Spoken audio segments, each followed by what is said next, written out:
Today we dive into an ancient Fulani folktale. When his new wife's golden rosary is stolen, a young man will stop at nothing to find it and put it back in the hands of his beloved. In a world where we find it hard to wait for anything, this tale reminds us that in love, compassion, commitment, and patience remain key elements for a fulfilling relationship. Stay tuned for this new story.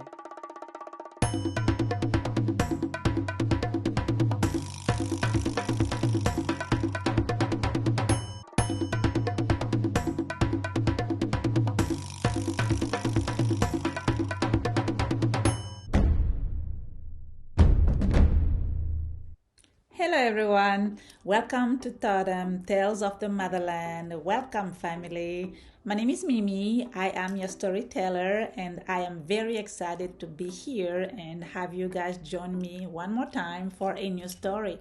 Today's story is a make you feel good love story. I love love.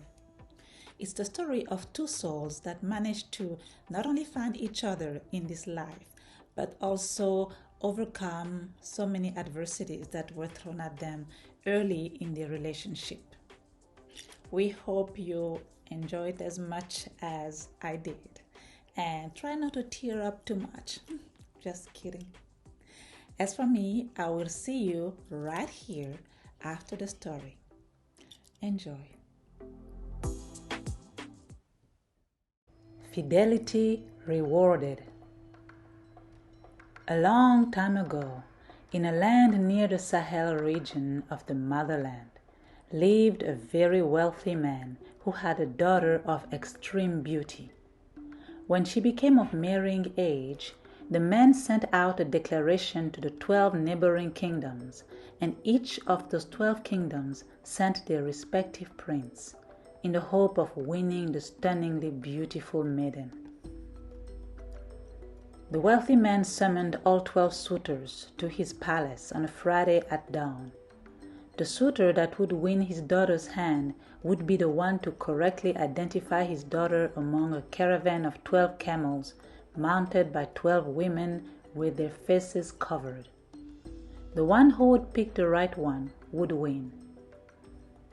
The last candidate to arrive in town, a young man called Badi, won the contest, and he married a beautiful daughter. They were happily married. The end. Just kidding. Of course not. Let's move on. For 2 years, the young couple stayed in the village.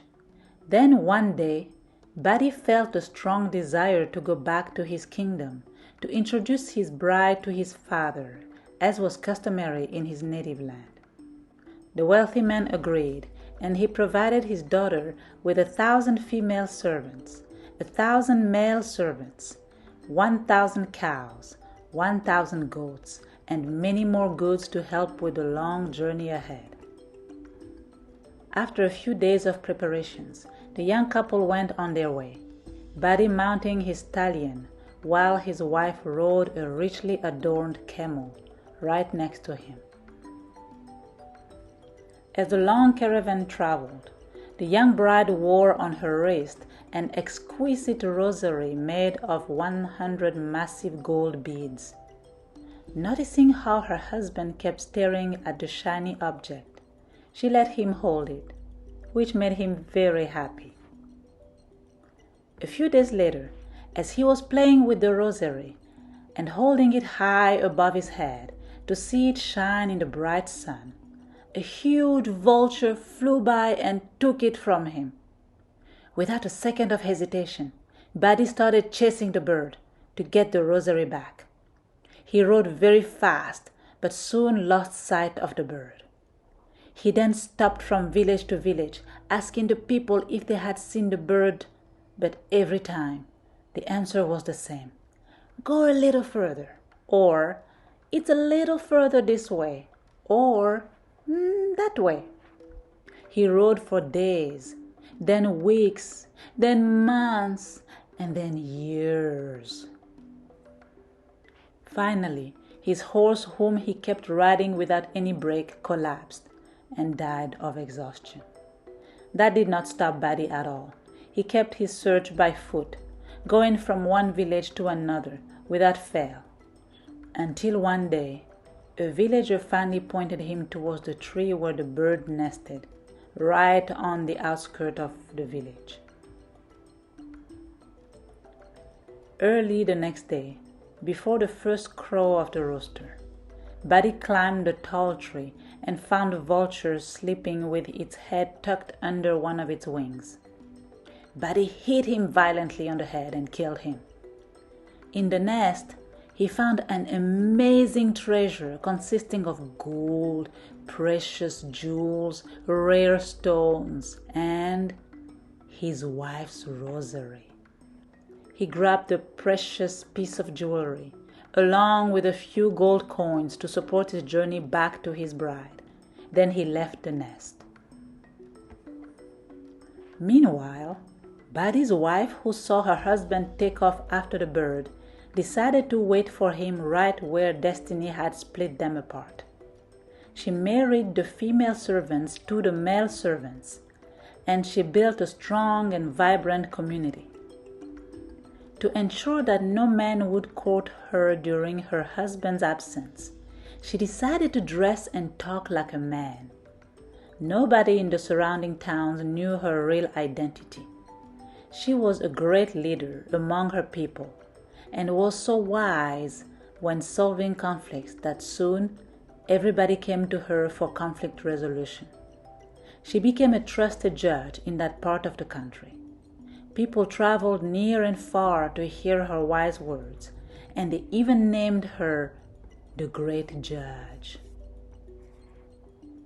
Back on Buddy's journey, he was exhausted, and he quickly ran out of the gold coins he found in the vulture's nest. See, he used them to buy food, and every time he stopped at a village for a much-needed break, he paid his host with those gold coins.